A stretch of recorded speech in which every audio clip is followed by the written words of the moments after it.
ఏ బాటైనా పర్వాలేదంట, సమయంతో సాగటమే మన సింపుల్ సిద్ధాంతం.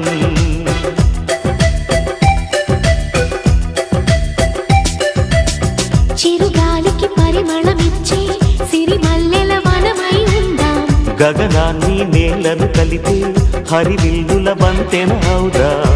ఆనందం అంటే అర్థం మనమందా, ప్రతి పూట పాటై సాగే హుషారు సరిగమలో.